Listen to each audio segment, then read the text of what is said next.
형, 이제 우리 사이에 무슨 정이 남았다고 생각해? 누나, 솔직히 말해 피보다 돈이 더 무섭더라. 우리 피부치라던 말이 이렇게 잔인한 거였어. 늙어 형제 자매가 남이 되는 이유는 충격적일 만큼 잔혹합니다. 같은 피를 나눈 존재가 어느 순간 남보다 더 잔인한 칼날이 됩니다. 어릴 적 함께 뛰놀던 기억은 흔적조차 사라지고 남이라면 입도 못 댈 독설을 형제 자매는 아무렇지 않게 퍼붓습니다. 명절 자리에서 웃음 대신 냉랭한 침묵이 흐르고 병실에서는 차가운 무관심이 칼처럼 가슴을 후벼 팝니다. 부모라는 울타리가 사라진 자리에는 원망과 비교, 시기와 냉소만 남습니다. 결국 노년에 마주하는 가장 잔인한 배신자는 낯선 이가 아니라 내 핏줄이라 믿었던 형제 자매라는 사실이 충격적으로 드러납니다. 구독, 좋아요, 알림 설정 누르시면 시작하겠습니다. 아울러 멤버십도 가입해 주시면 영상 제작에 큰 힘이 됩니다. 늙어 형제 자매가 남이 되는 첫 번째 이유는 부모 떠난 뒤 남보다 차가운 사이가 되기 때문입니다. 부모가 살아있을 때는 달랐습니다. 명절이면 부모 곁에 모여 앉아 웃음꽃을 피우고 서로의 아이들을 챙기며 정을 나누던 시절이 있었습니다. 부모라는 이름 아래에서는 갈등이 있어도 덮고 넘어갔습니다. 부모 앞에서 티격태격하다가도 어머니가 밥상을 차려내면 언제 그랬냐는 듯 숟가락을 함께 들며 화해하곤 했습니다. 하지만 부모가 떠나는 순간 그 따뜻한 연결고리는 송두리째 잘려 나갑니다. 남보다 더 차갑고 낯선 관계가 되어버리는 순간은 바로 그때부터 시작됩니다. 충남 서산에 사는 이광수 씨는 아버지가 세상을 떠나자 형제들과 하루아침에 남이 되었습니다. 장례식장에서는 울며 서로 어깨를 감싸던 이들이었지만 사흘 만에 유산 이야기가 나오자 태도가 돌변했습니다. 형은 내가 아버지 병간호 다 했으니 집은 내 거다라며 목소리를 높였고, 동생은 평생 부모한테 손 벌려놓고 이제 와서 욕심부리냐라며 맞받아쳤습니다. 결국 말싸움은 주먹싸움으로 번졌고 경찰이 출동해 장례식장이 아수라장이 되었습니다. 그 뒤로 형제들은 연락조차 하지 않았습니다. 광수 씨는 담담히 말했습니다. 부모님이 돌아가시고 나니 남은 건 피보다 더 진한 원망뿐이었다. 반대로 전북 정읍에 사는 최영자 씨는 부모 살아계실 때만 해도 형제들과 두루 화목했습니다. 하지만 어머니가 돌아가신 뒤 명절 모임은 더 이상 열리지 않았습니다.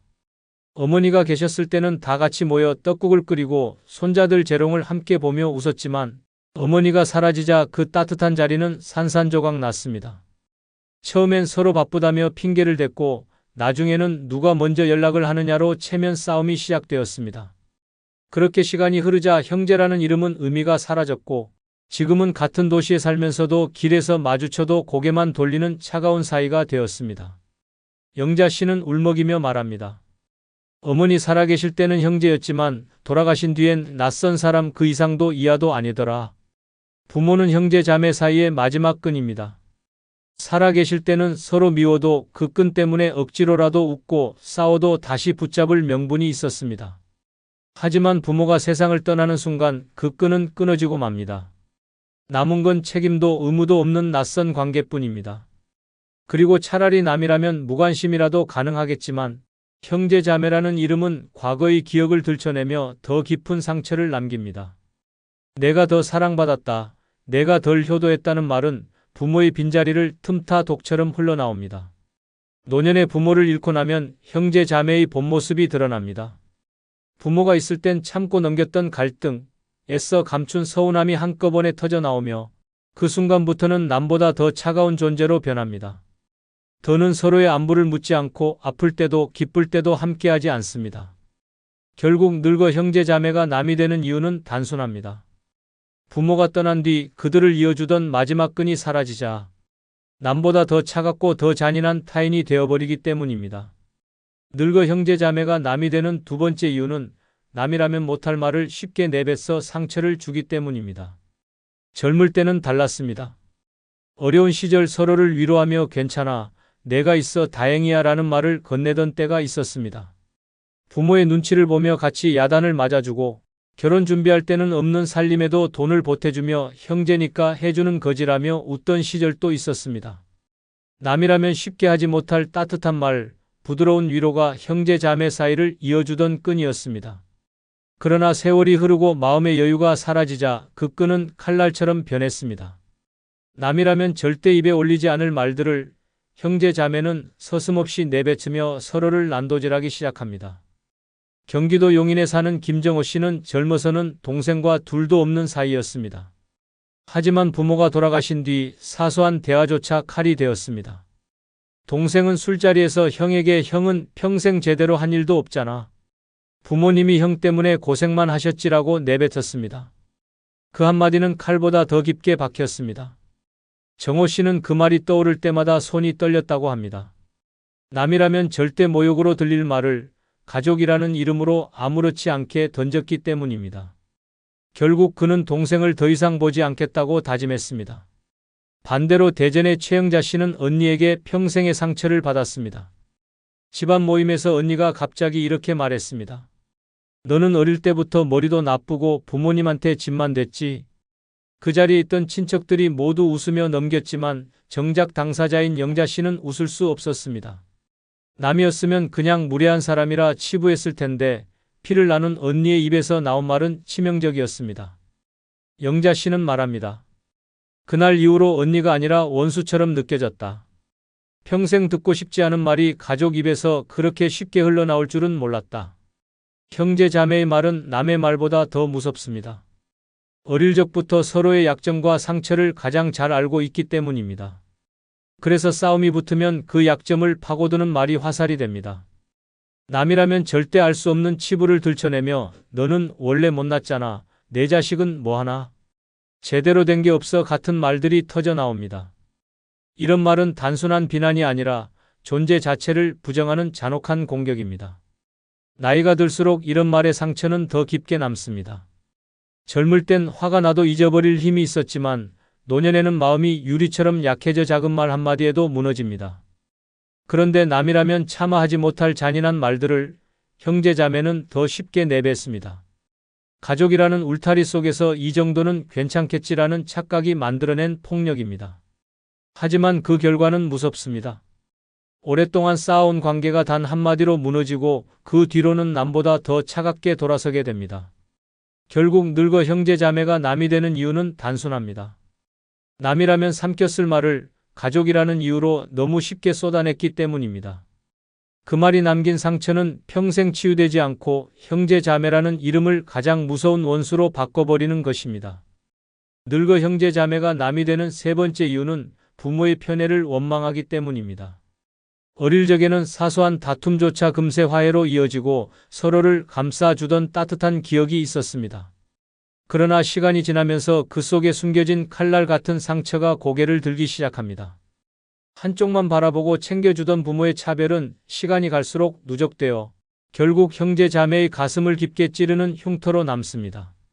어린 시절에는 괜히 내가 덜 사랑받나 보다라며 억눌렀지만 나이가 들어 삶이 힘들어질수록 그 분노와 원망은 더 무섭게 되살아납니다.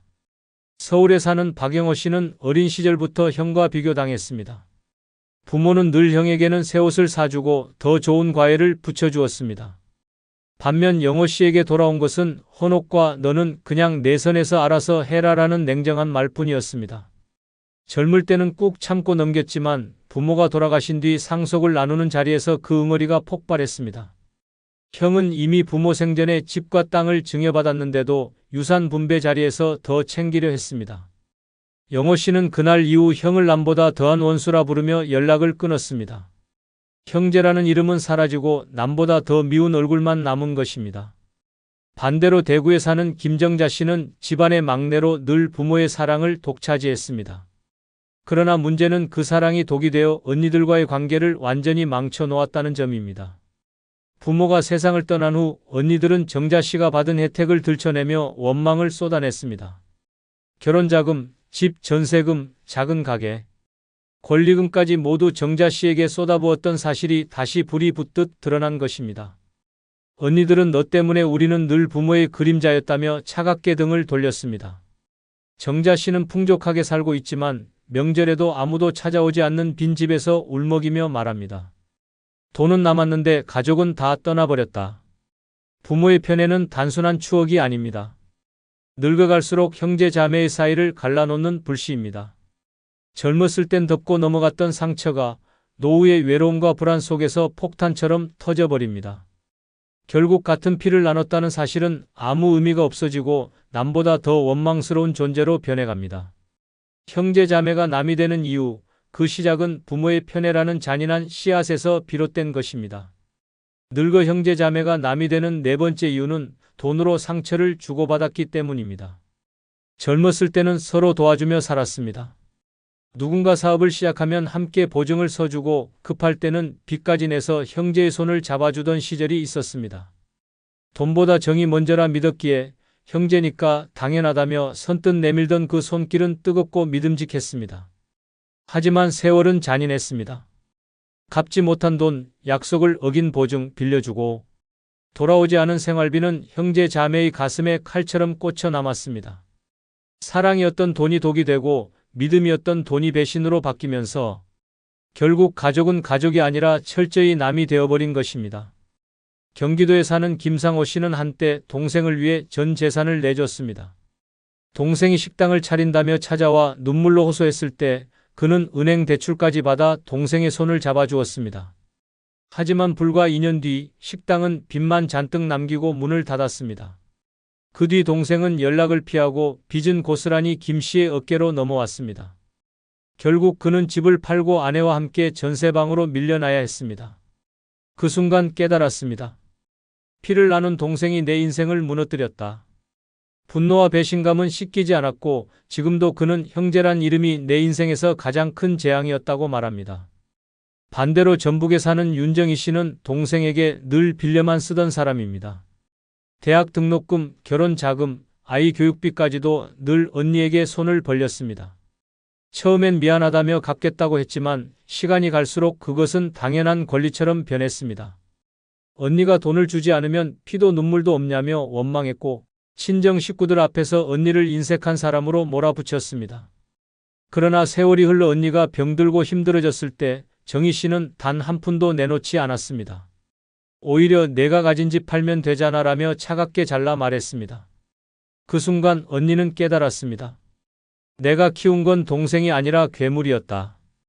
두 사람은 끝내 등을 돌렸고 지금은 명절에도 서로 이름조차 꺼내지 않습니다. 돈은 칼과도 같습니다. 다루기만 잘하면 밥을 짓는 도구가 되지만 잘못 쓰면 서로의 가슴을 찌르는 흉기가 됩니다. 형제 자매 사이에서 오간 돈은 더 잔인합니다.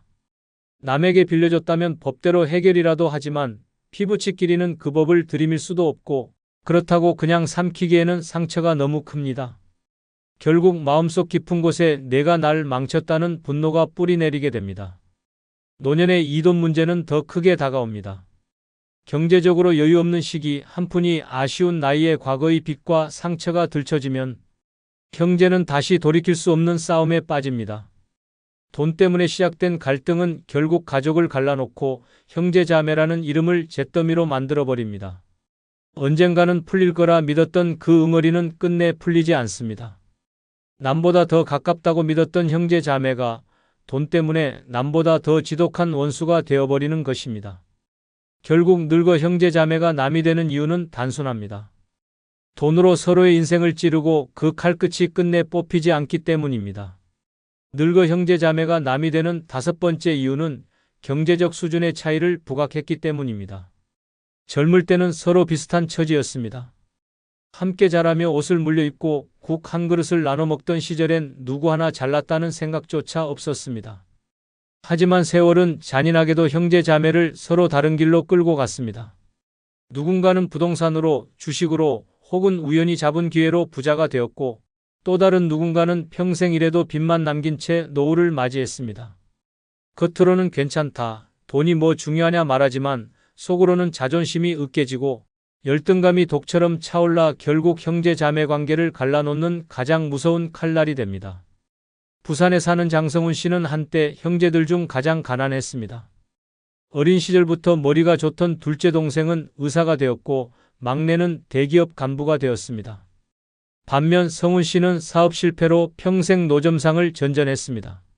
명절이면 친척들이 모두 모였지만 대화는 항상 돈 얘기였습니다. 이번에 새 아파트 분양받았다. 아이 해외 유학 보낸다 같은 자랑이 오갔고 성훈 씨는 구석에 앉아 숟가락만 만지작거렸습니다. 결국 술이 돌면 동생들은 형에게 은근히 비아냥거렸습니다. 형은 아직도 그 장사하세요? 힘드시겠다. 그 말 한마디에 성훈 씨는 치욕을 삼켜야 했습니다. 시간이 지나 그는 더 이상 명절 모임에 나가지 않았습니다. 형제들이 부자가 될수록 그는 더 깊은 상처 속으로 가라앉았고 끝내는 형제도 돈 앞에서는 남보다 더 잔인하다는 말을 남겼습니다. 반대로 서울에 사는 박은숙 씨는 형제 자매 중 가장 넉넉했습니다. 남편이 일찍 자리 잡아 집도 사고 노후 대비도 철저히 했습니다. 그러나 문제는 그 넉넉함이 독이 되었다는 것입니다. 명절 때마다 언니와 오빠들은 그녀의 옷차림과 생활 수준을 슬쩍 흘겨보며 역시 돈이 좋다, 은숙이는 걱정 없겠네라며 부러움 섞인 말들을 내뱉었습니다. 하지만 그 부러움 속엔 노골적인 시기와 원망이 숨어 있었습니다. 누군가는 대놓고 내가 돈 많으니 엄마 병원비 내가 더 내라 했고 또 다른 누이는 은숙이 너는 애들 유학 보냈으니 얼마나 뿌듯하겠니? 우리는 그럴 형편이 안 돼서 속상하다라며 서운함을 드러냈습니다. 결국 은숙 씨는 죄인처럼 몰려 매번 돈을 더 부담해야 했고 시간이 흐르자 아예 형제들과 거리를 두게 되었습니다. 그녀는 말합니다. 내가 잘못한 건 돈을 번 것뿐인데 그게 왜 죄가 됐는지 모르겠다. 경제적 차이는 단순한 격차가 아닙니다. 그것은 형제 자매 사이에 깊고 날카로운 선을 긋습니다. 잘 사는 쪽은 잘 사는 대로 돈으로 모든 걸 해결하라는 압박을 받으며 고통을 겪습니다. 못 사는 쪽은 못 사는 대로 나는 늘 비교당한다는 굴욕 속에서 형제를 원망하게 됩니다. 결국 한쪽은 부담으로 다른 한쪽은 열등감으로 서로의 가슴에 상처를 주고받으며 그 틈은 돌이킬 수 없이 벌어집니다. 늙어가며 돈은 단순한 생활비가 아닙니다. 자존심이고 체면이며 존재의 무게가 됩니다. 그래서 형제 자매 사이의 경제적 수준 차이는 곧 자존심의 차이로 이어집니다. 잘난 듯 자랑하는 말 한마디, 무심코 던진 비교의 눈빛 하나가 남은 생을 갈라놓는 칼날이 됩니다. 결국 형제니까 괜찮다는 말은 공허한 위로일 뿐 경제적 차이가 벌어진 순간 형제 자매는 더 이상 형제도 자매도 아닌 철저한 남이 되어버립니다.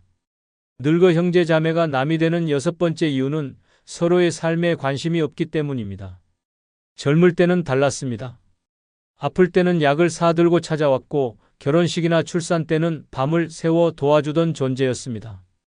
부모님의 병간호를 함께하며 우리밖에 없다는 말로 서로를 의지하기도 했습니다. 그때만 해도 형제 자매는 등 뒤에 든든한 버팀목이자 내 편이라고 믿었습니다.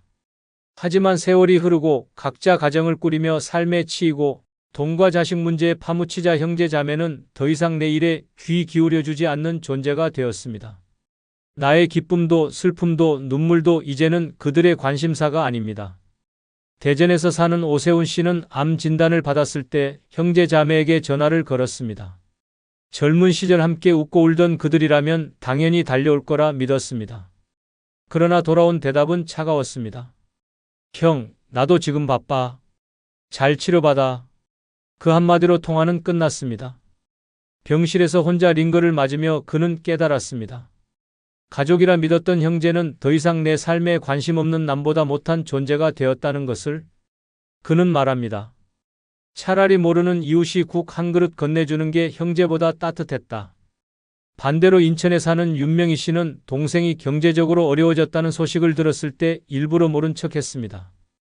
과거 자신이 힘들 때 외면했던 동생을 떠올리며 내가 그때 나를 버렸으니 이제 나도 모른 척하겠다는 마음을 가졌던 것입니다.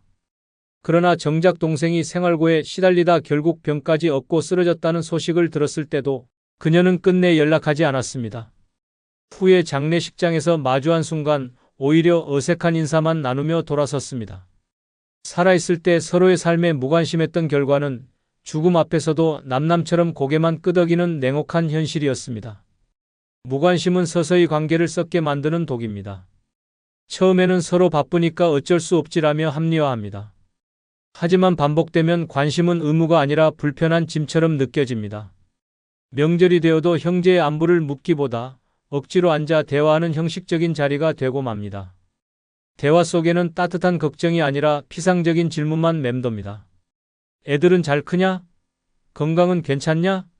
하지만 그 말 끝에는 진심이 없습니다. 대답을 기다리는 눈빛조차 없으니 결국 서로는 점점 말을 줄이고 관계는 고요한 절벽처럼 무너져 내립니다. 노년이 되면 삶은 더 외롭습니다. 하지만 아이러니하게도 형제 자매의 무관심은 그 외로움을 더 크게 만듭니다. 나의 아픔을 알고도 모른 척하고 기쁨을 나눠도 축하 한마디 건네지 않는 형제. 세상에서 가장 가까운 사람일 거라 믿었던 이들이 가장 멀고 차가운 타인이 되는 순간 가슴은 얼음처럼 식어버립니다. 늙어 형제 자매가 남이 되는 이유는 결국 서로의 삶에 무관심했기 때문입니다. 관심이란 끈을 놓아버린 순간 혈육의 정은 이미 끊어진 것이나 다름없습니다. 어머니, 이번에 투자만 하면 평생 걱정 없으실 거예요. 아버지, 집은 제 앞으로만 해두세요. 제가 다 모실게요. 할머니, 빨리 돈 보내주셔야 손자가 구속 안 됩니다.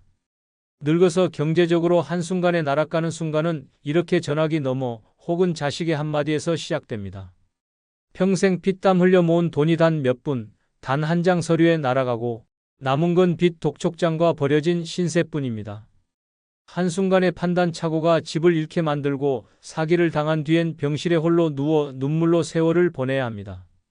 노후의 가장 큰 공포는 가난이고 그 가난은 외부의 적이 아니라 가장 가까운 곳에서 덮쳐옵니다. 존엄을 지키는 마지막 방패가 무너지는 순간 노인의 삶은 곧장 지옥으로 떨어집니다. 구독, 좋아요, 알림 설정 3종 세트 누르시면 시작하겠습니다. 첫 번째, 늙어서 경제적으로 한순간에 날아가는 경우는 보이스피싱 한 통화에 평생 모은 돈이 사라질 때입니다. 어떤 이는 의심이 들면 단호하게 전화를 끊고 은행을 직접 찾아가 사실 여부를 확인하며 스스로의 재산을 끝까지 지킵니다. 실제로 부산에 사는 김미정 씨는 경찰을 사칭한 전화를 받았지만 내가 직접 지구대에 가겠다며 전화를 끊었습니다. 상대는 끝내 다시 연락하지 못했고 그녀는 연금과 적금을 안전하게 지켜냈습니다. 이렇게 의심을 하고 차단할 줄 아는 사람은 노후의 돈을 잃지 않습니다. 그러나 반대로 한순간의 두려움과 혼란에 휘둘리면 전화기 너머의 한마디가 평생의 피와 땀을 송두리째 앗아가 버립니다. 서울 구로구에 사는 76세 이모 씨는 검찰을 사칭한 전화를 받았습니다. 당신 명의로 범죄 계좌가 발견됐다. 계좌를 동결해야 한다는 협박에 그는 머리가 새하얘졌습니다. 자식이 피해를 입을 수 있다는 말까지 덧붙이자 그는 이성을 잃었습니다. 결국 은행에서 돈을 인출해 지정된 계좌로 송금했습니다. 순식간에 5억이 사라졌습니다. 전화를 끊고 나서야 사기임을 알았지만 이미 돌이킬 수 없었습니다.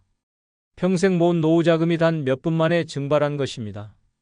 이후 그는 매일같이 불면증에 시달렸고 아침마다 통장 잔액이 한 푼도 없는 화면을 보며 가슴을 쥐어뜯었습니다.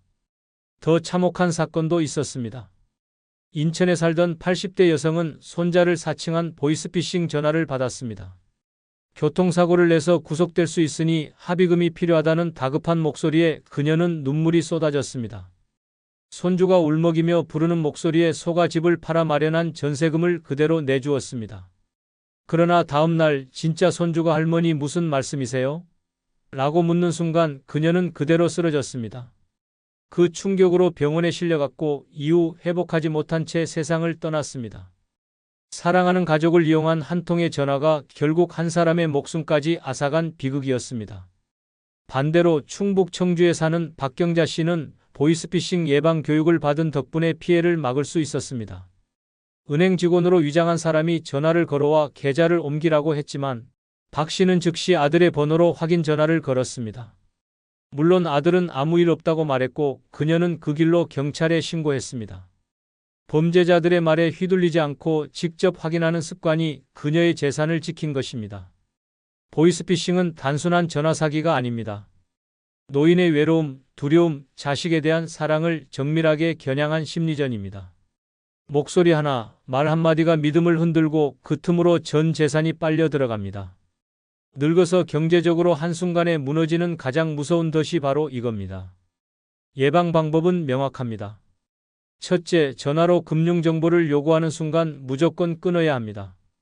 경찰, 검찰, 은행은 절대 전화로 계좌번호나 비밀번호를 묻지 않습니다. 둘째, 가족을 사칭하는 전화가 오면 반드시 직접 가족에게 다시 전화를 걸어 확인해야 합니다. 셋째, 의심스러운 전화를 받으면 즉시 112에 신고하거나 가까운 은행을 찾아가야 합니다. 넷째, 큰돈을 송금하거나 인출하기 전에는 반드시 한 번 더 주변 사람에게 물어보고 시간을 두어야 합니다. 늙어서 경제적으로 한순간에 날아가는 가장 치명적인 경우는 바로 보이스피싱, 한 통화에 평생의 노후 자금을 잃는 순간입니다. 한 번의 방심이 전 재산을 날리고 삶의 의지까지 꺾어버립니다.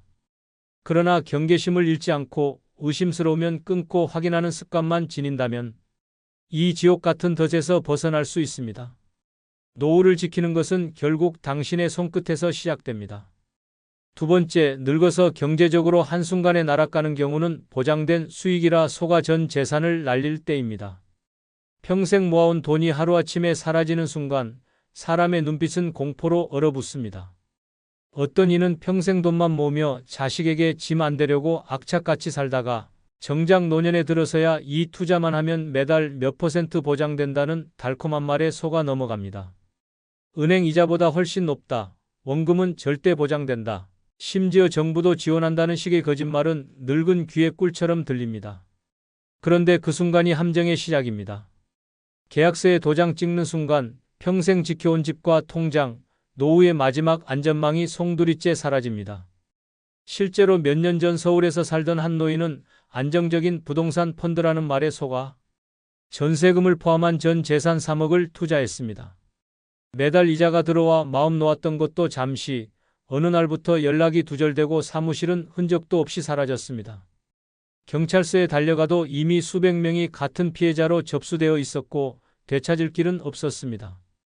그 노인은 결국 단칸방으로 쫓겨나 매일 편의점 도시락으로 끼니를 때웠습니다. 자식들에게 차마 말도 못하고 홀로 눈물을 삼켰습니다. 내가 멍청했지라는 한마디가 그의 마지막 자존심을 찢어버렸습니다. 반대로 같은 동네에 살던 또 다른 노인은 평생 작은 가게를 하며 모은 돈을 안전하게 은행 예금과 연금으로만 굴렸습니다. 주변에서 그렇게 굼떠서 언제 돈 불리냐는 비웃음을 들어도 그는 절대 흔들리지 않았습니다. 그 결과 지금은 비록 큰 돈은 아니지만 매달 연금과 이자로 최소한의 생활을 지키고 있습니다. 남들은 크게 번다고 떠들다 결국 무너졌지만 그는 작게라도 꾸준히 남는 돈으로 여행도 가고 손주 용돈도 챙겨줍니다. 이 두 사람의 차이는 단 하나였습니다. 확실히 보장된다는 유혹을 믿었느냐, 아니면 세상에 절대 안전한 수익은 없다는 냉정한 진실을 붙들었느냐였습니다. 노후의 재앙은 대부분 달콤한 약속에서 시작됩니다. 누군가 안전하다 무조건 벌린다는 말을 꺼내는 순간 이미 당신의 돈은 그들의 소나기로 향하고 있는 것입니다. 늙어서 경제적 나락으로 떨어지는 비극은 멀리 있지 않습니다. 한 번의 도장, 한 번의 신뢰가 당신의 남은 인생을 지옥으로 끌어내릴 수 있습니다. 이보다 더 충격적인 현실이 어디 있겠습니까? 세 번째, 늙어서 경제적으로 한순간에 날아가는 경우는 노후 자금을 믿고 재혼했다가 상대의 사기로 무너질 때입니다. 어떤 이는 평생을 홀로 지내다 뒤늦게 찾아온 인연 덕분에 웃음을 되찾고 황혼의 삶을 꽃피우기도 합니다. 서로의 외로움을 달래며 작은 밥상 하나에도 감사함을 나누고 함께 시장을 돌며 손을 잡고 걷는 그 순간만으로도 행복을 느낍니다. 실제로 경기도 안산에 사는 한 할머니는 남편과 사별 후 재혼한 동갑내기 노인과 소박한 임대아파트에서 살며 매일 아침 손주 얘기를 나누는 것으로 하루를 시작합니다. 가진 돈은 많지 않아도 서로 의지하며 웃는 얼굴로 남은 생을 지내고 있습니다. 그러나 이렇게 따뜻한 동행이 있는가 하면 정반대의 끝없는 절망으로 빠져드는 경우도 있습니다.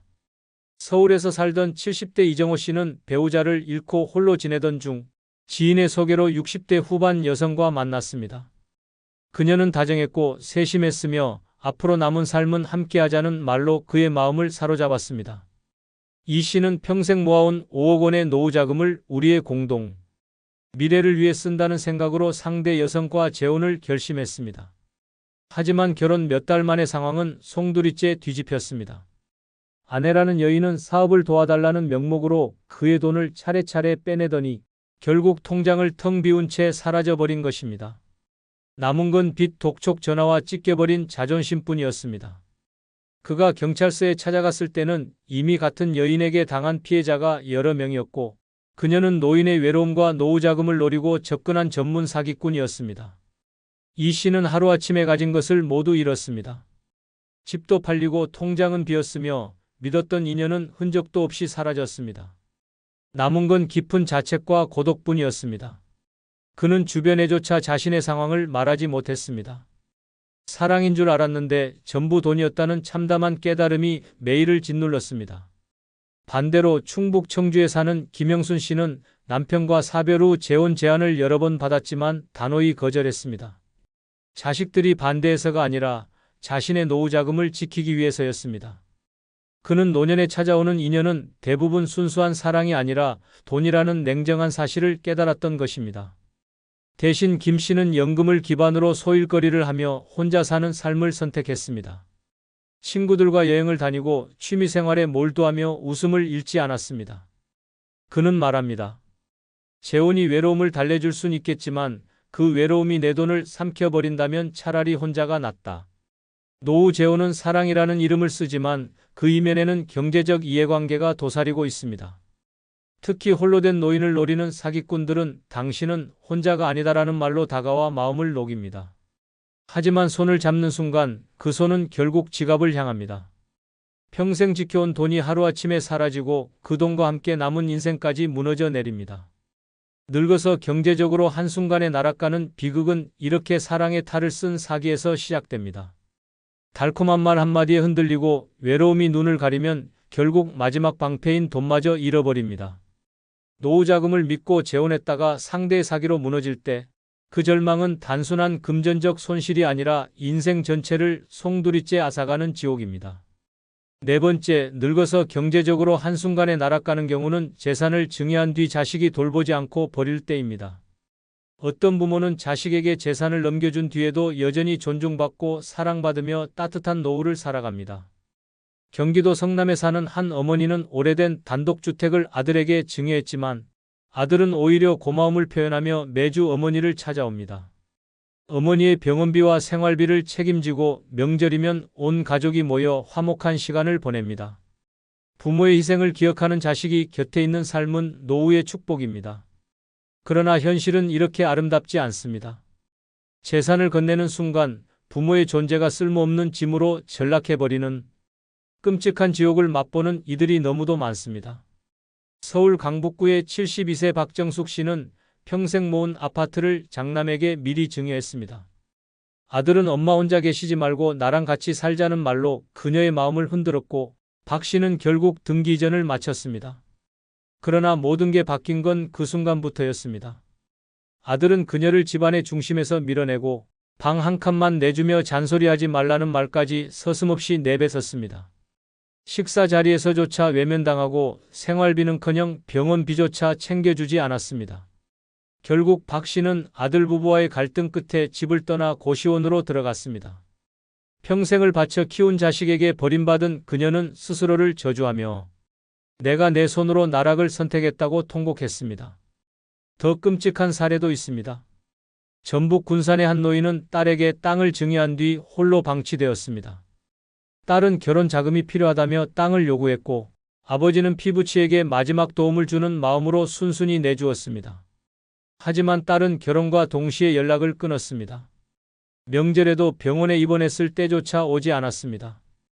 결국 그 노인은 쓸쓸히 요양원에서 생을 마감했습니다. 그의 곁에는 재산을 가져간 딸도 손주도 아무도 없었습니다. 오직 낡은 입원복과 텅 빈 지갑만이 남아 있었습니다. 반대로 경기도 이천에 사는 김춘자 씨는 자식들이 증여를 요구했을 때 단호하게 거절했습니다. 살아있는 동안은 내 이름으로 두겠다. 그래야 내가 사람 취급받는다. 그 결단 덕분에 그녀는 여전히 스스로의 생활을 지키고 있습니다. 자식들은 때로 불만을 토로했지만 김 씨는 개의치 않았습니다. 오히려 생활비를 챙겨주며 찾아오는 자식들의 모습 속에서 돈이 아닌 진짜 효심을 확인할 수 있었습니다. 재산을 증여하는 순간 부모는 스스로 권리를 내려놓습니다. 집 한 채, 땅 한 평이 부모의 마지막 지팡이자 자식의 관심을 붙잡는 끈이라는 냉혹한 현실을 무시해서는 안 됩니다. 자식이 나를 버릴 리 없다는 믿음은 달콤한 환상일 뿐 서류 한 장에 적힌 도장은 부모의 삶을 벼랑 끝으로 밀어버립니다. 늙은 부모를 향한 자식의 사랑이 조건 없는 헌신일 것이라 믿고 싶지만 현실은 돈이 사라지는 순간 관심도 사라지는 경우가 허다합니다. 노후의 가장 비참한 파멸은 외부의 적이 아니라 내 피부치의 배신에서 시작됩니다. 평생 피땀 흘려 모은 재산을 내 손으로 자식에게 건네는 순간 남은 인생을 쓰레기처럼 내팽개쳐질 수도 있다는 사실을 잊지 말아야 합니다. 늙어서 경제적으로 한순간에 날아가는 가장 무서운 경우는 바로 자식에게 재산을 증여한 뒤 그 자식에게 버려지는 순간입니다. 그때 부모의 가슴을 찢는 건 돈의 상실이 아니라 사랑이라 믿었던 관계의 완전한 파괴입니다. 다섯 번째, 늙어서 경제적으로 한순간에 날아가는 경우는 자존심 때문에 빚을 내서 체면을 유지할 때입니다. 어떤 이는 늙어서도 체면보다 현실을 택해 작은 밥상 앞에서도 당당히 웃으며 삽니다. 강원도 원주에 사는 김현숙 씨는 이웃들의 눈치를 보지 않고 매일 시장에서 할인 채소를 사와 소박한 밥상을 차립니다. 명절에 자식들이 오면 많이 차리지 못해 미안하다는 대신 내 있는 대로 먹자는 소박한 인심을 내세웁니다. 덕분에 빚은커녕 연금 안에서 알뜰히 살아가며 주변 사람들에게는 오히려 저렇게 사는 게 현명하다는 칭찬을 듣습니다. 가진 건 적어도 꺾이지 않는 당당함이 그녀의 진짜 자존심이었습니다. 그러나 정반대로 허울뿐인 체면을 지키려다 삶 전체가 나락으로 곤두박질치는 사람들이 있습니다. 서울에 사는 74세 최모 씨는 오랜 친구들의 모임에서 늘 의리의리한 장소를 고집했습니다. 젊을 적엔 사업으로 번 돈 덕분에 술자리를 쏘는 것이 자랑이었지만 노후에 수입이 끊겨도 그 버릇은 고치지 못했습니다. 내가 언제 초라해 보이겠냐는 허세가 문제였습니다. 결국 카드빚이 쌓이고 대출까지 손댔습니다. 처음엔 며칠 후 갚을 수 있겠지 싶었지만 이자가 눈덩이처럼 불어나면서 통장은 순식간에 바닥을 드러냈습니다. 집까지 경매에 넘어가자 그는 남들 앞에서 고개조차 들 수 없었습니다. 체면을 지키려다 오히려 체면은 물론 삶의 마지막 보루까지 잃어버린 것입니다. 더 비참한 사례도 있습니다. 경북 구미에 사는 한 노인은 결혼한 아들에게 체면을 세워주겠다며 억지로 빚을 내 성대한 혼례를 치렀습니다. 주변 친척들의 눈길을 의식해 대출을 받아 예식장을 대형 호텔로 잡고 수백 명 하객을 불러 모았습니다. 하지만 결혼식이 끝나고 남은 건 빚더미뿐이었습니다. 몇 년이 지나도 그 빚은 사라지지 않았고 결국 생활비조차 감당하지 못해 부부가 함께 폐지를 줍는 신세로 전락했습니다. 자식은 외면했고 남은 건 체면을 위해 택했던 그날의 무모한 선택에 대한 끝없는 후회뿐이었습니다. 반대로 부산에 사는 정인자 씨는 체면을 내려놓는 순간 인생이 편해졌습니다. 친구들의 모임에서 비싼 음식 대신 분식집을 제안했고 집안 행사는 소박하게 치렀습니다. 사람들은 처음엔 수군거렸지만 결국 그녀의 솔직함에 모두가 동의했습니다. 무엇보다도 빚 한 푼 없이 노후를 지키는 그녀의 모습은 주변 사람들에게 깊은 인상을 남겼습니다. 정 씨는 말합니다. 체면은 하루지만 빚은 평생이다. 노년의 가장 어리석은 선택은 체면 때문에 빚을 지는 것입니다. 자존심을 지키겠다며 대출 문서를 쓰는 순간 남은 인생의 목줄을 스스로 죄는 꼴입니다. 빚은 시간이 갈수록 불어나고 한순간의 허세는 수십 년의 빈곤으로 돌아옵니다. 젊었을 땐 다시 벌 수 있었지만 늙어서 진 빚은 갚을 길이 없습니다. 그 결과는 곧바로 나락입니다. 늙어서 경제적으로 한순간에 무너지는 가장 끔찍한 경우는 가짜 체면을 붙들다 진짜 삶을 잃는 순간입니다. 자존심이 빚으로 이어지는 순간 남은 노후는 끝없는 채무와 굴욕으로 가득 찹니다. 결국 지켜야 할 것은 체면이 아니라 하루하루의 현실입니다. 여섯 번째, 늙어서 경제적으로 한순간에 날아가는 경우는 절대 하지 말아야 할 부동산 투자가 실패할 때입니다. 어떤 이는 작은 집 한 채를 끝까지 지키며 소박하게 살아도 평온한 노후를 보냅니다. 전남 여수에 사는 한 노인은 평생 살던 오래된 빌라를 팔지 않고 연금과 아껴둔 돈으로만 살았습니다. 남들은 부동산 불장에 왜 안 팔고 안 사느냐고 비웃었지만 그는 욕심을 내지 않았습니다.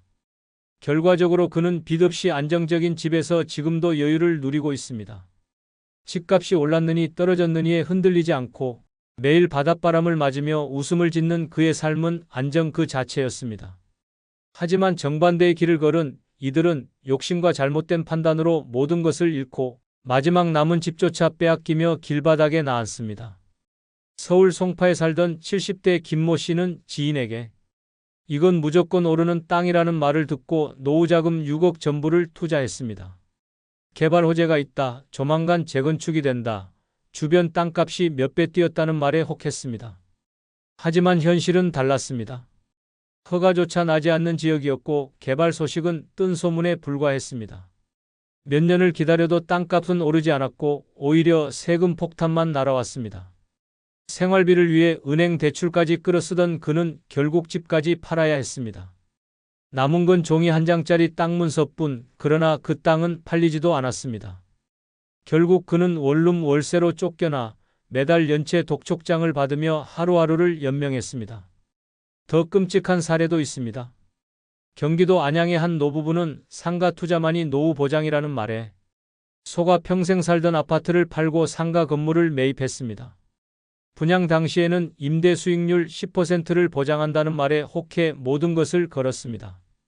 그러나 문을 열자마자 현실은 폐업 행렬이었습니다.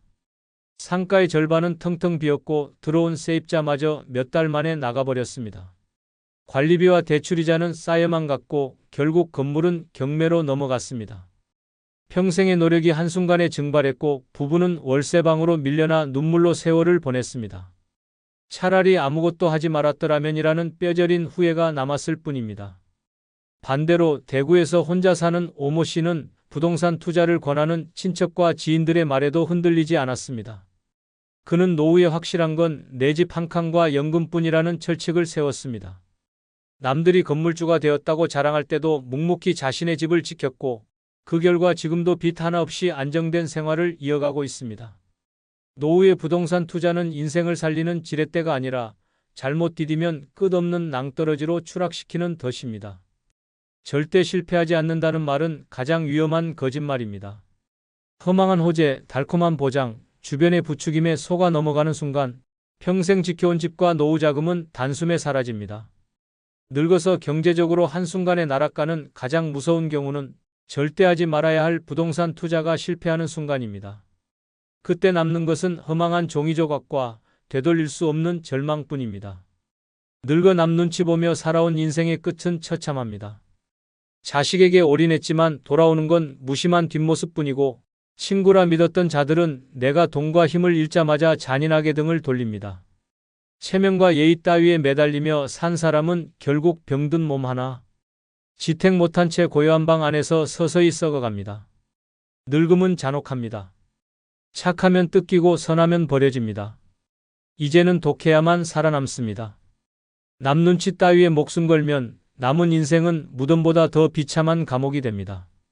그래서 오늘 끝까지 영상을 보셔야 당신이 살아남을 방법을 알 수 있습니다. 구독, 좋아요, 알림 설정 누르시면 시작하겠습니다.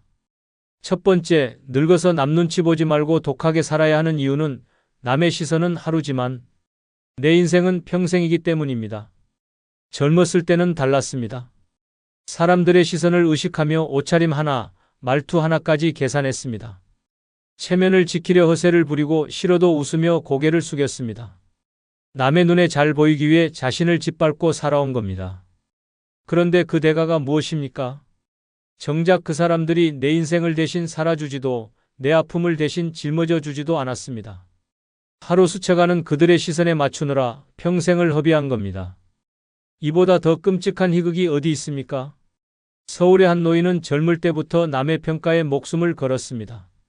친척들 앞에서는 자식이 잘나 보이도록 거짓말을 보태고 이웃들 앞에서는 없는 돈을 빚내서라도 체면을 유지했습니다. 명절에 빈손으로 가면 안 된다는 강박에 통장을 비우고 아프면서도 병원비 아깝다고 참고 대신 비싼 양복을 사 입었습니다. 남들이 보는 그 하루의 시선을 위해 평생을 불행하게 산 겁니다.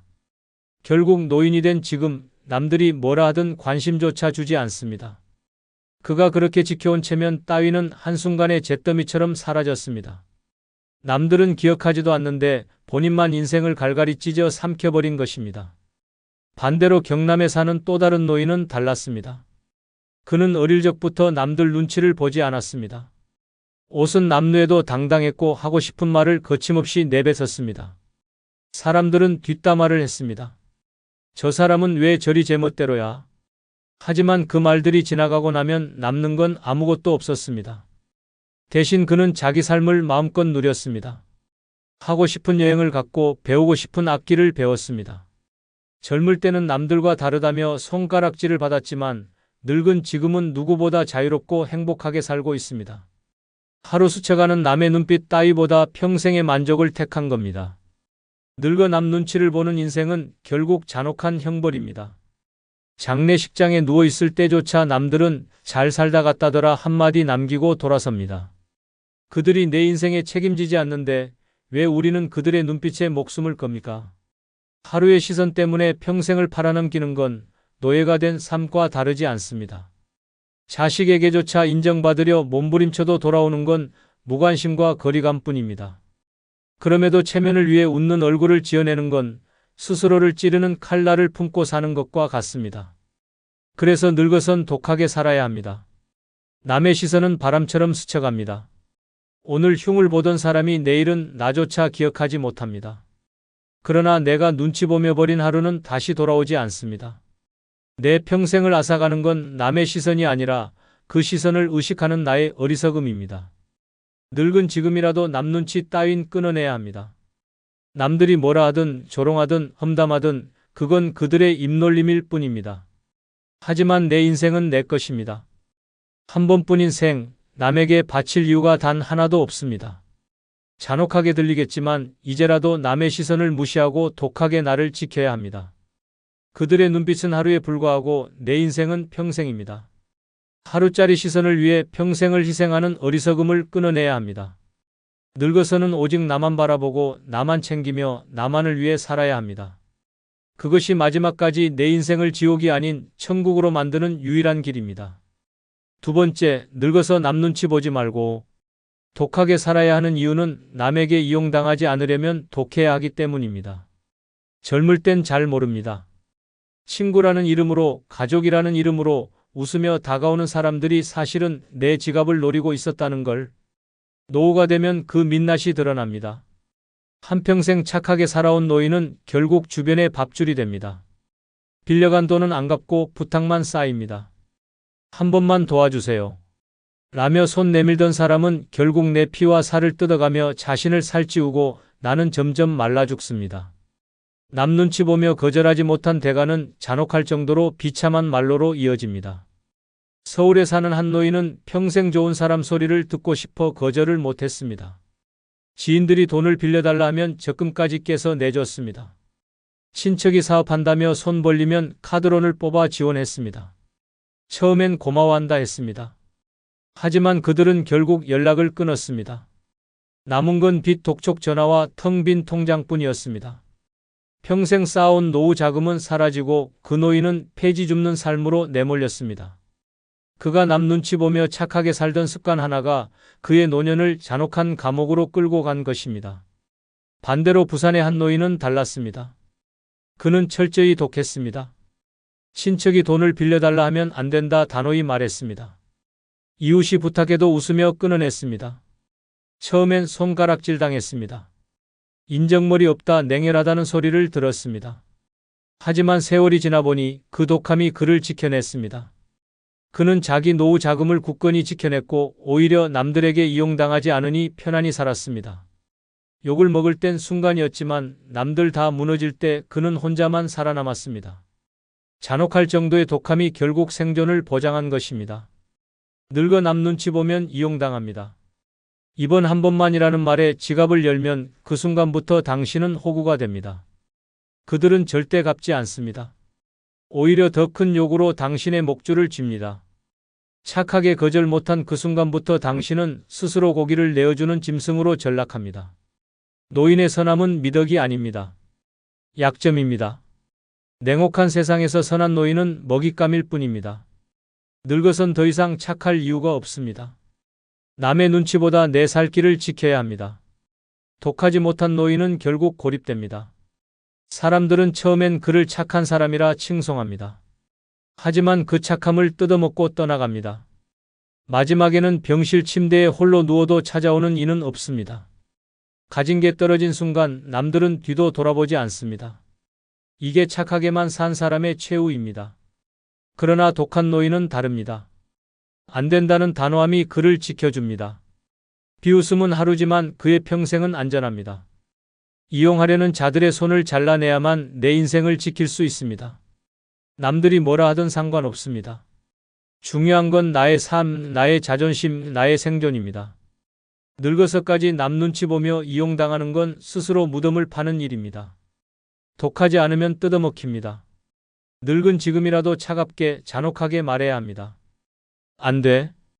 더는 내 것을 줄 수 없다. 이것이 남 눈치 보지 않고 독하게 살아야 하는 단 하나의 이유입니다. 남에게 이용당하지 않으려면 나부터 짐승처럼 강해져야 합니다. 세 번째, 늙어서 남 눈치 보지 말고 독하게 살아야 하는 이유는 남의 기대는 독이고 내 독함은 방패이기 때문입니다. 젊었을 땐 다릅니다. 부모로서, 친구로서, 친척으로서 끝없이 요구받습니다. 내가 도와줘야지라는 말에 갇혀 나를 갉아먹으면서도 남의 기대를 채워주려 애썼습니다. 하지만 세월이 지나 늙으면 그 기대는 더 잔혹하게 변합니다. 연금 나오면 좀 보태달라, 손주 돌봐달라, 집 팔아서 나눠달라. 남들이 내게 들이대는 기대는 달콤한 부탁에 얼굴을 하고 있지만 실상은 내 영혼을 갉아먹는 독입니다. 그 독을 끝내 삼키면 늙은 내 인생은 완전히 무너집니다. 결국 살아남는 자는 남의 기대를 잔인하게 잘라내고 스스로 독해진 노인뿐입니다. 서울의 한 노인은 평생을 가족의 기대에 묶여 살았습니다. 젊을 땐 자식 학비를 대느라, 중년에는 결혼 자금을 마련하느라 허리가 휘었습니다. 늙어 연금이 나오자 이번엔 손주 학원비를 부탁받았습니다. 거절하지 못했습니다. 부모니까 당연이라는 자식의 말은 칼날처럼 그의 마음을 후벼 팠습니다. 결국 본인 병원비조차 감당 못해 약을 끊었고 몸이 서서히 썩어갔습니다. 그 노인이 남의 기대를 다 받아낸 결과는 기립조차 못하는 무너진 육체와 남은 돈 한 푼 없는 초라한 노후였습니다. 남의 기대는 독이었고 그는 그 독을 끝내 토해내지 못하고 죽어갔습니다. 반대로 경북의 한 노인은 달랐습니다. 그는 어릴 때부터 독했습니다. 자식이 집 팔아달라고 요구했을 때 그는 단호히 잘라냈습니다. 내 집은 내 무덤이다. 내가 필요하면 내 힘으로 살아라. 자식은 화를 내며 집을 나갔지만 그는 전혀 흔들리지 않았습니다. 친척들이 돈을 빌려달라 했을 때도 냉정하게 끊었습니다. 처음엔 욕을 먹었습니다. 저 노인은 인정머리 없다. 하지만 세월이 지나보니 그는 버텼습니다. 병원비를 스스로 감당했고 집을 잃지 않았습니다. 결국 자식이 어려워져서 다시 돌아왔을 때 그 노인은 오히려 당당히 말했습니다. 내가 살아있으니 내가 기대는 거다. 내가 무너지지 않았기 때문에 내가 돌아올 곳이 있는 거다. 그의 독함은 방패였고 그 방패가 그와 그의 집을 지켜냈습니다. 남의 기대를 다 들어주며 사는 노인은 결국 독에 중독된 사람처럼 서서히 시들어갑니다. 주변은 고맙다 하지 않습니다. 오히려 더 큰 요구를 들이밉니다. 이 정도는 해줄 수 있잖아. 거절하지 못하면 계속 빨립니다. 몸이 무너져도 통장이 비어도 남들은 원래 저런 사람이라며 더 깊게 파고듭니다. 이게 남의 기대라는 독의 무서움입니다. 착하게 살아온 내 인생을 송두리째 집어삼키는 치명적인 독입니다. 그래서 늙어선 독해야 합니다. 독하지 않으면 남의 기대가 나를 파멸시킵니다. 그 기대를 막는 방패는 오직 나의 독함뿐입니다. 안 된다는 단호한 말, 못한다는 차가운 태도, 이것이 내 삶을 지키는 무기입니다. 욕을 먹어도 괜찮습니다. 손가락질 당해도 상관없습니다. 남들이 내 등을 보며 뭐라 떠들든 그건 하루짜리 소음일 뿐입니다. 하지만 내가 독하게 나를 지켜내면 내 인생은 평생 안전합니다. 늙어서 남 눈치 보며 착하게 산다는 건 곧 독을 매일 들이키는 일입니다. 결국 그 독은 내 심장을 멈추게 합니다. 그러나 독하게 산 사람은 다릅니다. 그 독을 방패로 되돌려 칩니다. 남의 기대를 잘라내고 내 인생을 스스로 지켜냅니다. 늙어선 더 이상 착할 이유가 없습니다. 남의 기대는 독이고 내 독함은 유일한 방패입니다. 이 진실을 외면하면 늙은 인생은 잔혹한 독살로 끝납니다. 그러나 독하게 살아남는 자만이 마지막까지 자기 호흡을 지키며 세상을 떠날 수 있습니다. 네 번째, 늙어서 남 눈치 보지 말고 독하게 살아야 하는 이유는 남이 떠난 자리에 홀로 서는 건 나 자신뿐이기 때문입니다. 젊을 땐 다릅니다. 가족이 곁에 있고 친구가 늘 주위에 몰려 있고 어깨에 손을 얹어주는 사람들이 있었습니다. 조금만 힘들어도 괜찮아. 내 곁에 우리가 있잖아라는 말이 들렸습니다. 하지만 시간이 흘러 늙음이 찾아오면 그 화려한 무대는 순식간에 무너집니다. 함께 술잔을 기울이던 친구는 병원 침대 위에서 먼저 사라지고 피부치라고 믿었던 자식은 제 가정을 챙기느라 등을 돌립니다. 결국 남은 건 고요한 방 안 스스로의 숨소리뿐입니다. 남이 떠난 자리에 홀로 선 순간 착하게만 살아온 노인은 무너지고 독하게 살아온 노인만이 버틸 수 있습니다. 경기도에 사는 한 노인은 평생을 남 눈치 보며 살았습니다. 자식이 원하는 건 다 들어줬습니다. 사업에 돈을 퍼주고 결혼할 땐 집을 내줬습니다. 친구가 부탁하면 빚까지 져가며 도와줬습니다. 그는 늘 내가 희생하면 언젠가 다 돌아오겠지라 믿었습니다. 그러나 노인이 되어 병원 신세를 지게 된 순간 그 믿음은 산산조각 났습니다. 자식은 바빠서 못 가요라는 말만 남겼고 친구들은 연락을 끊었습니다. 그렇게 병실에서 홀로 죽음을 기다리던 그는 마지막까지 중얼거렸습니다. 남은 건 나 혼자구나. 남의 눈치만 보며 살다 결국 남들이 떠난 자리에 무너져버린 참혹한 결말이었습니다. 반대로 충청도에 사는 한 노인은 달랐습니다. 그는 일찍이 깨달았습니다. 끝내 남는 건 나뿐이다.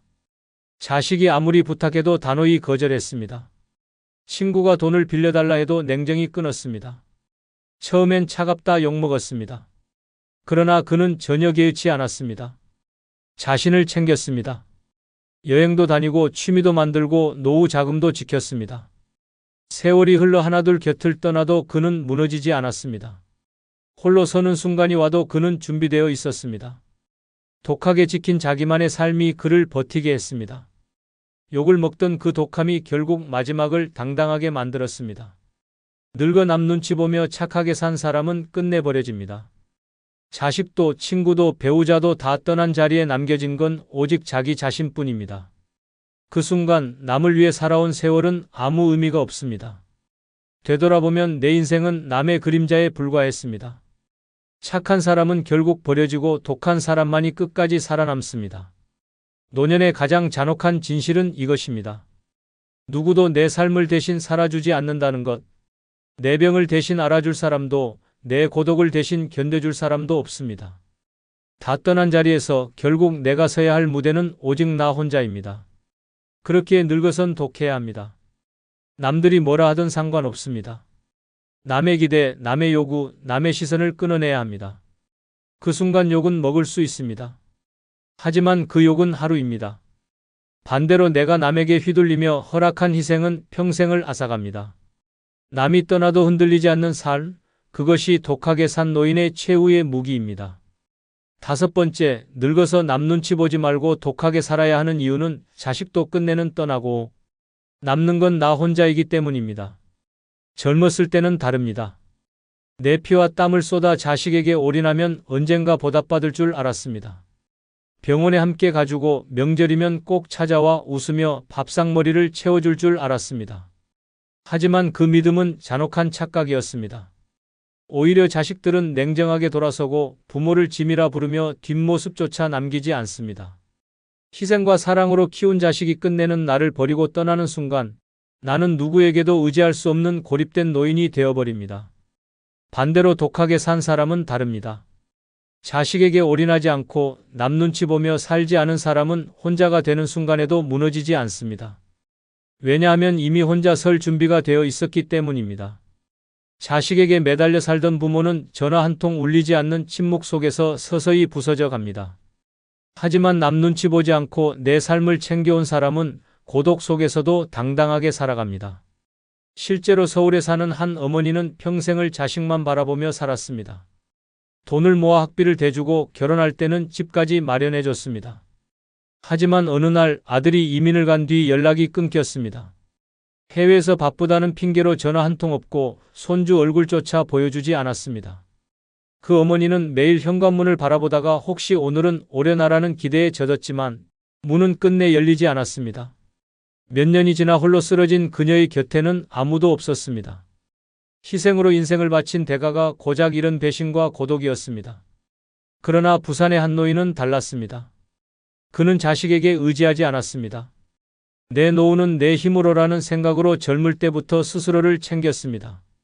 남들 눈치 보며 체면 차리기보다는 자신이 즐기고 싶은 일을 했습니다. 자식이 오든 안 오든 전혀 기대하지 않았습니다. 그래서 자식이 멀리 떠나도 그는 무너지지 않았습니다. 오히려 혼자의 자유를 만끽하며 여행을 다니고 하고 싶던 그림을 그리며 삶을 이어갔습니다. 자식은 그저 곁에 있으면 좋은 존재일 뿐 자신의 생존 조건은 아니었습니다. 그 차이가 바로 천국과 지옥을 갈랐습니다. 늙어서 남 눈치 보며 살면 결국은 처참하게 무너집니다. 자식이 나의 안부에 무심해도 바쁘니까라며 스스로 위안합니다. 그러나 사실은 버림받은 겁니다. 손주 돌잔치에조차 초대받지 못하고 병원에 실려가는 순간에도 곁에 아무도 없는데 그때서야 깨닫습니다. 내 인생을 왜 이렇게 바보같이 살았을까? 남을 위해 살다가 남은 건 아무것도 없고 거울 속에는 힘없이 쪼그라든 내 모습만 남아 있습니다. 지금이라도 늦지 않았습니다. 남 눈치 따위 버리고 독하게 나만 바라보며 살아야 합니다. 그것만이 남은 인생을 지옥이 아닌 나만의 천국으로 만드는 유일한 길입니다. 6번째, 늙어서 남 눈치 보지 말고 독하게 살아야 하는 이유는 남이 뭐라 하든 내 길은 내가 가야 하기 때문입니다. 젊을 때는 달랐습니다. 남의 말 한마디에 흔들리고 체면 때문에 억지 웃음을 지으며 남들 다 가는 길이라면 무조건 따라갔습니다. 남들이 그게 맞다라고 하면 내 마음은 어떻든 따라야만 했습니다. 하지만 세월이 흘러 늙고 나니 알게 됩니다. 그들이 정해준 길은 내 것이 아니었고 남들이 말하던 정답은 결국 내 인생을 망치는 독이었음을. 남들 눈치 보며 남의 길을 따라간 사람의 마지막은 누구도 대신해주지 않는 처절한 파멸이었습니다. 결국 무덤가에 서는 순간 남은 건 내 발자국뿐입니다. 그 길을 끝까지 가야 하는 건 나지 그들의 수다와 조롱이 아닙니다. 서울에 살던 한 노인은 평생 남들 눈치만 보며 살았습니다. 자식들 앞에서는 좋은 아버지로 보이고 싶어 하고 싶은 말 한마디도 삼켰습니다. 친척들 앞에서는 성공한 사람처럼 보이려 빚을 내서라도 허세를 부렸습니다. 동네 사람들 앞에서는 착한 이웃으로 남기 위해 거절 한마디 못했습니다. 그 결과 늙고 나서 남은 건 텅 빈 통장과 산더미 같은 후회뿐이었습니다. 병원에 누워 있으면서도 그는 마지막까지 남들이 날 어떻게 생각할까라는 말을 중얼거렸습니다. 결국 그의 인생은 자신이 아닌 남들을 위한 연극이었고 무대가 끝나자 박수도 없이 쓸쓸히 사라졌습니다. 남의 말에 끌려다니며 살아온 대가는 그 누구도 기억해주지 않는 초라한 죽음이었습니다. 반대로 강원도에 사는 또 다른 노인은 달랐습니다. 그는 일찍이 결심했습니다. 남들이 뭐라 하든 내 길은 내가 간다. 자식이 반대해도 하고 싶은 일을 했고 친척이 비웃어도 하고 싶은 여행을 떠났습니다. 동네에서 저 사람은 제멋대로다라는 말이 흘러도 전혀 개의치 않았습니다. 남들 눈에 그는 고집불통이었지만 그의 삶은 누구보다 자유롭고 당당했습니다. 늙어서도 그는 매일 새벽에 일어나 자신만의 일정을 즐겼습니다. 남들처럼 체면에 목매어 끌려다니지 않았습니다. 그래서 그의 눈빛에는 여전히 살아있다는 빛이 남아 있었습니다. 남의 말은 하루면 잊히지만 그가 걸어온 길은 평생을 지탱하는 진짜 인생이 되었던 것입니다. 남이 뭐라 하든 그 말은 결국 바람처럼 스쳐갑니다. 오늘 욕을 먹어도 내일은 아무도 기억하지 못합니다. 그러나 내가 내 길을 포기한 순간의 상처는 평생을 따라다닙니다. 늙어 남 눈치 보는 사람은 마지막까지 후회합니다. 그때 내 하고 싶은 걸 할걸. 하지만 늦습니다.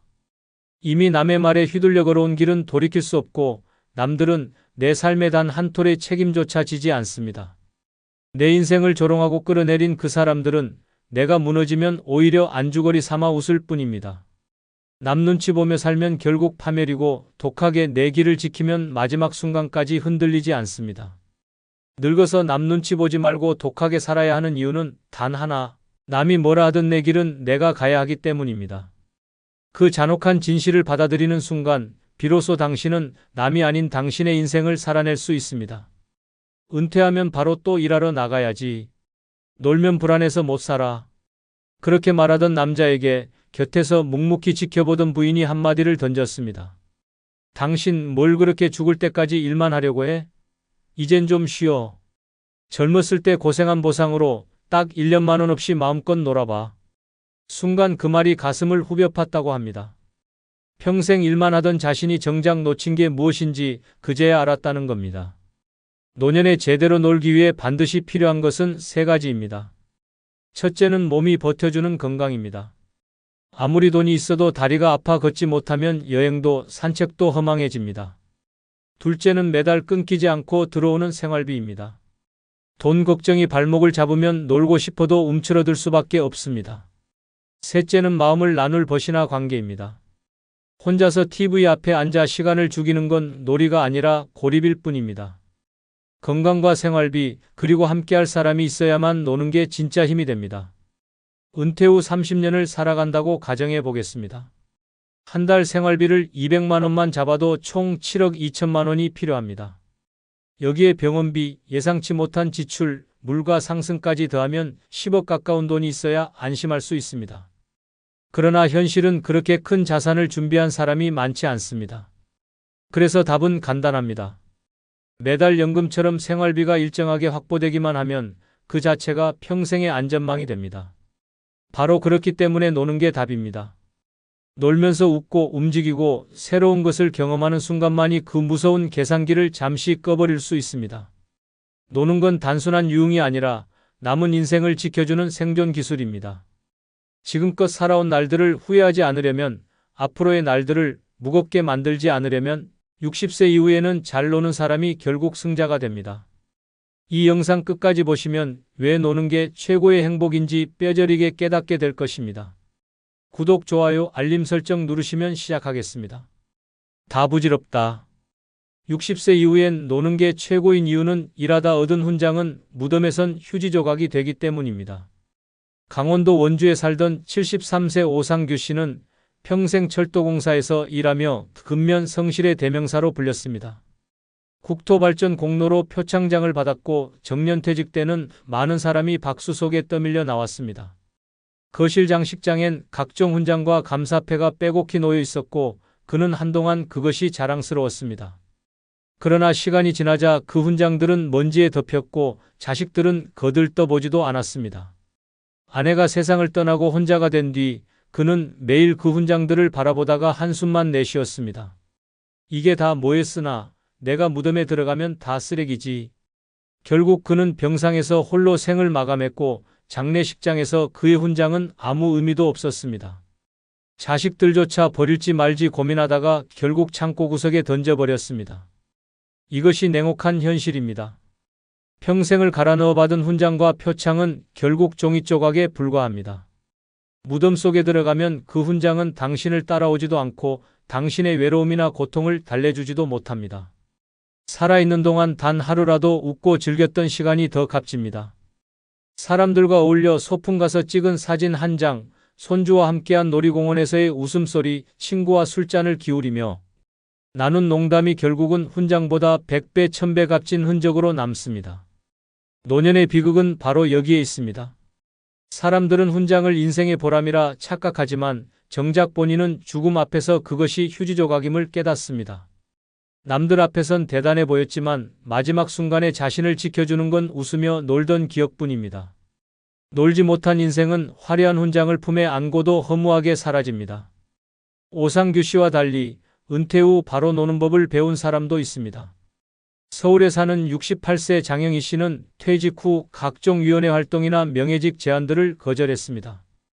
대신 여행을 다니고 친구들과 자주 만나며 하루하루를 즐겼습니다. 주변에서 남들처럼 훈장이라도 하나 받아놔야지라며 손가락질했지만 그녀는 개의치 않았습니다. 죽을 때 가져갈 건 훈장이 아니라 내 웃음이야 라고 말했습니다. 지금 그녀의 얼굴은 빛나고 삶은 여전히 활기찹니다. 다 부질없습니다. 평생의 훈장은 결국 무덤에선 휴지 조각으로 끝납니다. 하지만 노는 건 다릅니다. 남겨진 사진 속 웃음, 가슴 속에 새겨진 추억, 떠올릴 때마다 힘이 되는 시간들은 무덤조차 지워버리지 못합니다. 그래서 60세 이후에는 더 많이 놀아야 합니다. 그것이야말로 마지막까지 내 삶을 지켜주는 유일한 훈장이자 사라지지 않는 진짜 영광입니다. 다 부질없다. 60세 이후엔 노는 게 최고인 이유는 돈은 썩어도 추억은 썩지 않기 때문입니다. 서울 마포에 사는 67세 장정순 씨는 평생 은행 창구에서 일하며 돈을 모으는데 모든 시간을 바쳤습니다. 남들처럼 여행도 제대로 못 가고 주말마다 쉴 새 없이 근무를 이어가며 자식 교육비와 집 대출금을 갚느라 인생을 흘려보냈습니다. 그러나 정작 퇴직을 하고 나니 통장에 쌓여있던 돈은 생각보다 빨리 줄어들었습니다. 병원비, 생활비, 각종 관리비가 쉴 새 없이 빠져나갔고 남은 숫자는 점점 줄어드는 데 반해 마음의 허무함은 더 커졌습니다. 돈을 쥐고 있으면서도 불안했고 하루하루는 고독했습니다. 그때 그는 문득 깨달았습니다. 돈은 결국 내 손에서 떠나가지만 내가 웃으며 만든 추억은 절대 사라지지 않는다는 단순한 진리였습니다. 그날 이후 장 씨는 인생을 정반대로 살기 시작했습니다. 매주 동네 공원에서 배드민턴을 치며 웃고 떠들었고 한 달에 한 번은 친구들과 도시락을 챙겨 강변으로 소풍을 나갔습니다. 남들이 보기엔 하찮고 가벼운 일처럼 보였지만 정 씨에겐 그것이 삶의 중심이 되었습니다. 한때는 퇴직금을 더 아껴야 한다며 시장 통닭 한 마리조차 망설였던 사람이었지만 지금은 친구들과 나눠 먹으며 깔깔 웃는 그 시간이 가장 큰 행복이었습니다. 누군가는 그 나이에 노는 게 무슨 의미냐, 돈을 아껴야 한다고 말했지만 정 씨의 얼굴에는 오히려 젊은 날보다 더 환한 미소가 피어났습니다. 돈은 결국 병원비와 세금으로 흘러가지만 친구와 함께 뛰던 공원의 바람, 해질 무렵 강변을 걷던 그 기억은 절대 썩지 않았습니다. 사실 돈은 언제든지 무너질 수 있습니다. 주식은 폭락하고 부동산은 하루아침에 반토막이 납니다. 아무리 꽉 움켜진 재산도 죽음 앞에서는 결국 남의 손에 넘어갑니다. 하지만 60세 이후에 쌓은 웃음과 추억은 병상에서도 외로움 속에서도 나를 지탱해주는 살아있는 재산입니다. 즐겁게 놀며 만든 기억은 은행 잔고보다 오래가고 이자보다 강력한 힘을 발휘합니다. 혼자 있을 때도 떠올리면 미소 짓게 만들고 몸이 아플 때도 마음을 살려내는 약이 됩니다. 그래서 60세 이후에는 돈을 붙잡으려 애쓰는 대신 기회가 있을 때마다 놀고 웃으며 추억을 남기는 것이 최고의 선택입니다. 돈은 썩고 사라지지만 추억은 절대 썩지 않습니다. 결국 마지막 순간까지 우리를 지켜주는 건 숫자가 아니라 내가 웃으며 살았던 그 시간들입니다. 노년을 살아가는 진짜 지혜는 놀며 추억을 쌓는 데 있습니다. 그것이야말로 남은 생을 버티게 하는 단 하나의 힘입니다. 다 부질없다. 60세 이후엔 노는 게 최고인 이유는 노는 게 결국 인생의 마지막 선물이기 때문입니다.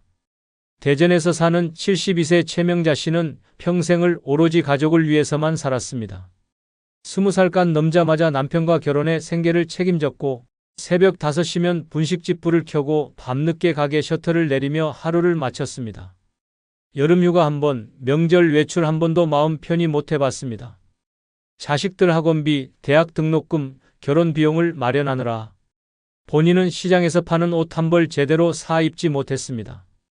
그렇게 평생을 모으고 또 모았지만 정작 남은 건 무릎 관절염, 허리 디스크, 그리고 흩어져 사는 자식들 뿐이었습니다.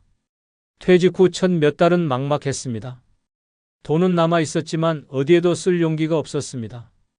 괜히 나갔다 돈이라도 쓰면 불안해졌고 남편과 사별한 빈방은 적막하기만 했습니다.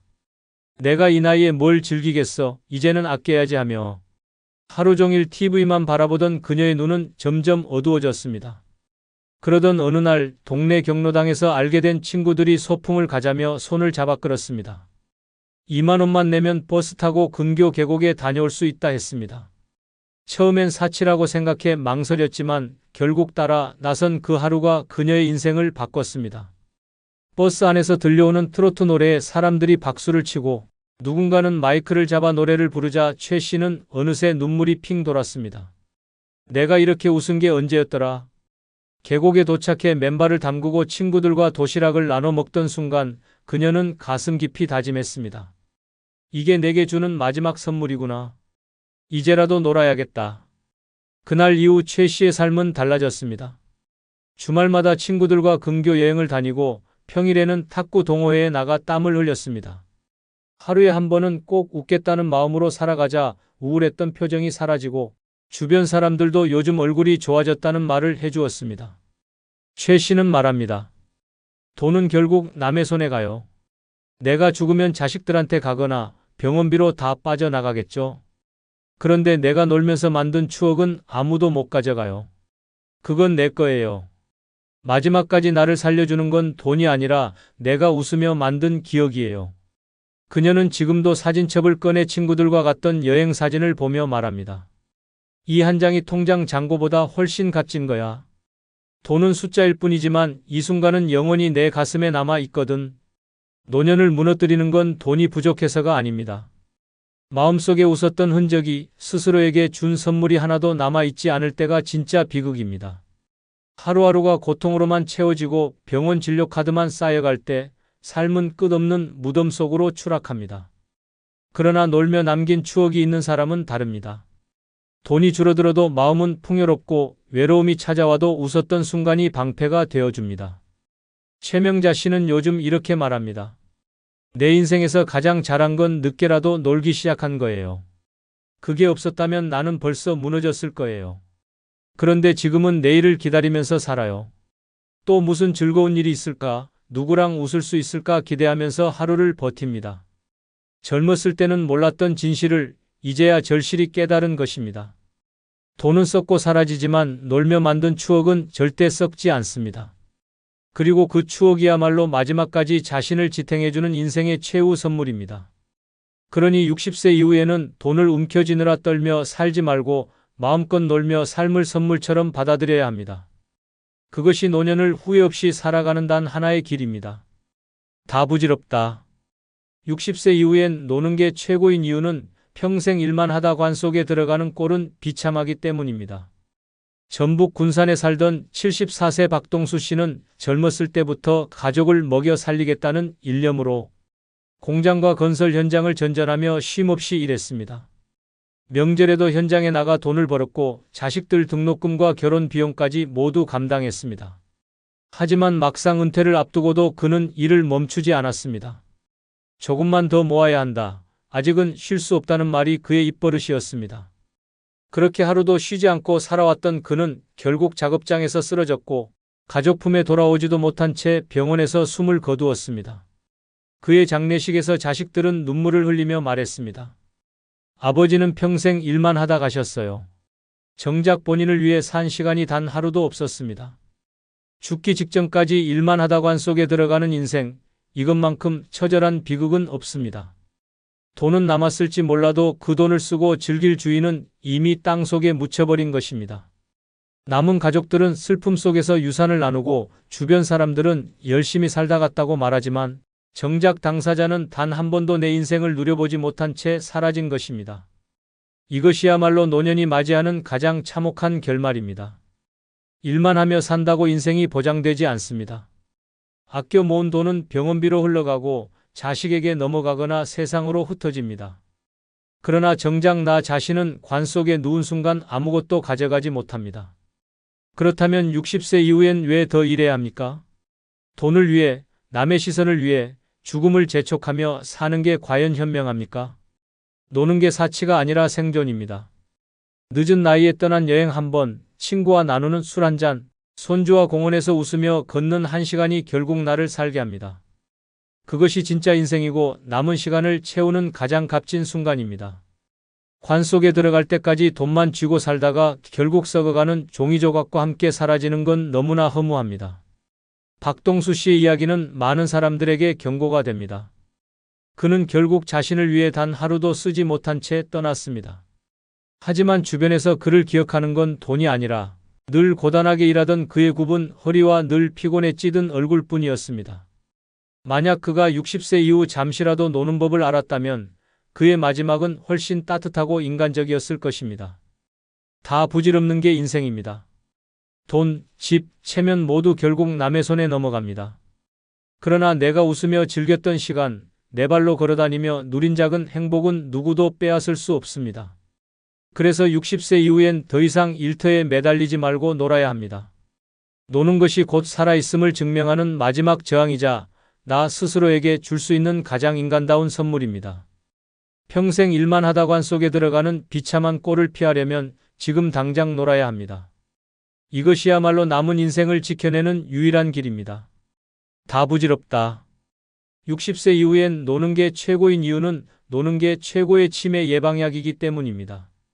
충남 아산에 사는 71세 윤말순 씨는 남편과 사별한 뒤 몇 년 동안 집 안에서만 생활했습니다. TV 드라마만 반복해서 보고 하루에 대화하는 단어라고는 편의점 계산대에서 봉투 필요 없어요가 전부였습니다. 처음엔 그저 조용히 사는 게 편한 줄 알았지만 어느 순간부터 깜빡깜빡 증상이 찾아왔습니다. 냄비를 불에 올려놓고 잊어버리고 약을 먹었는지 기억이 안 나서 2번씩 먹기도 했습니다. 병원에서 치매 초기라는 진단을 받은 순간 그녀는 충격에 휩싸였습니다. 하지만 다행히 동네 주민 모임에서 친구들과 노래 부르고 가까운 곳에 함께 여행도 다니며 시간을 보내자 놀라운 변화가 찾아왔습니다. 의사가 최근에 기억력이 좋아졌다는 말을 해줄 정도였습니다. 윤 씨는 눈물을 글썽이며 말했습니다. 돈도 약도 아닌 웃으면서 노는 시간이 나를 다시 살렸어요. 치매는 돈으로 막을 수 없습니다. 병원 진료를 아무리 받아도 약을 아무리 먹어도 즐겁게 움직이지 않으면 뇌는 서서히 썩어갑니다. 몸은 멀쩡해도 정신이 갇히면 살아있는 시체처럼 남의 손에만 의지해야 합니다. 이보다 더 비참한 노후는 없습니다. 하지만 놀면 다릅니다. 웃고 떠드는 순간 뇌세포는 깨어납니다. 손을 움직이고 발을 내딛고 새로운 대화를 나누는 순간 뇌는 다시 활발히 살아납니다. 노는 게 곧 최고의 치매 예방약인 이유입니다. 노는 시간은 결코 헛된 시간이 아닙니다. 바둑 한 판 두면서 머리를 굴리고 여행지에서 새로운 길을 찾아다니며 호기심을 자극하고 친구와 수다를 떨며 기억을 끌어내는 모든 순간이 뇌를 자극하는 강력한 약입니다. 약국에서 파는 알약보다 의사가 처방하는 주사보다 함께 웃고 즐기는 순간이 훨씬 더 강력합니다. 윤말순 씨는 지금도 말합니다. 나는 약으로 산 게 아니에요. 놀면서 다시 살아난 거예요. 웃을 때마다 내 머리가 맑아지는 게 느껴져요. 그녀의 삶은 분명 달라졌습니다. 치매라는 어둠 속에서 빠져나와 다시 일상 속 작은 행복을 누리고 있습니다. 다 부질없습니다. 돈은 흩어지고 건강도 언젠간 무너집니다. 하지만 놀며 웃는 시간은 뇌를 지켜주고 정신을 끝까지 살아있게 합니다. 60세 이후에 더 놀아야 하는 이유가 바로 여기에 있습니다. 노는 게 최고의 치매 예방약이자 마지막까지 나를 나답게 지켜주는 유일한 해독제입니다. 다 부질없다. 60세 이후엔 노는 게 최고인 이유는 남들 불행할 때 웃는 게 진짜 승리이기 때문입니다. 인천에 사는 69세 이정호 씨는 한때 누구보다 성실하게 살아온 사람입니다. 남보다 더 일찍 출근하고 남보다 늦게 퇴근하며 돈을 모으고 자식들을 키워냈습니다. 그런데 은퇴 후 그가 본 건 잔인한 현실이었습니다. 오랜 직장 동료들은 연금이 부족해 하루 벌어 하루를 연명했고 친구들은 자식 문제와 병원비로 얼굴이 늘 어두웠습니다. 모임에 나가면 한숨과 푸념만 가득했습니다. 그러나 이 씨는 달랐습니다. 그는 일찌감치 돈보다 웃음을 선택했고 60세 이후에는 일하지 않고 놀며 살기로 했습니다. 친구들이 너 돈 다 쓰면 어쩌려고 그러냐라고 혀를 찼지만 그는 대답했습니다. 내가 오늘 웃었으면 그게 이긴 거야. 그리고 놀라운 일이 벌어졌습니다. 함께 일하던 동료들은 집안 문제로 병원과 법원을 오가며 초라하게 늙어가고 있을 때 이 씨는 매일 아침 낚시를 나가고 친구들과 여행을 다니며 웃음으로 하루를 채웠습니다. 10년이 지나자 차이가 극명하게 드러났습니다. 그는 얼굴이 환했고 여전히 웃음소리를 냈습니다. 반대로 남들 대부분은 병원 대기실에 줄을 서고 자식 문제로 마음이 찢기며 고통에 시달리고 있었습니다. 이 씨는 마음속으로 이렇게 중얼거렸습니다. 남들이 무너질 때 내가 웃고 있으면 그게 진짜 승리지. 나는 이겼다. 노년의 진짜 승부는 돈이나 지위가 아닙니다. 그건 이미 젊을 때 끝난 게임입니다. 남보다 오래 살고 남보다 많이 쌓는 게 승리가 아니라 남들이 한숨 쉴 때 웃고 남들이 주저앉을 때 즐겁게 노는 사람이 결국 승리자입니다. 돈만 움켜쥔 사람은 병원비로 다 쏟아내고 체면에 매달린 사람은 무너질 때 더 큰 수치를 당합니다. 하지만 놀며 웃는 사람은 다릅니다. 불행이 쏟아져도 웃음으로 버티고 외로움이 몰려와도 웃음으로 물리칩니다. 이정호 씨는 지금도 모임에 나가면 친구들에게 말합니다. 나처럼 놀아라. 울면서 늙지 말고 웃으면서 늙어라. 그래야 이기는 거다. 친구들은 처음엔 비웃었지만 점점 그의 얼굴에서 답을 보게 됐습니다. 건강검진 결과도 좋고 삶의 활력도 넘쳤습니다. 반대로 돈만 붙잡고 살던 사람들은 병과 외로움에 갇혀 있었습니다. 다 부질없습니다. 돈, 자식, 체면 다 무너질 때가 옵니다. 하지만 남들 불행할 때도 꿋꿋이 웃을 수 있는 힘을 가진 사람, 놀면서 웃는 법을 아는 사람이 마지막에 웃습니다. 그 웃음이야말로 진짜 승리의 증거입니다. 그래서 60세 이후엔 더 놀아야 합니다. 노는 게 결국 남들 불행 속에서도 나를 지켜주는 방패이고 나를 승리자로 만드는 무기이기 때문입니다.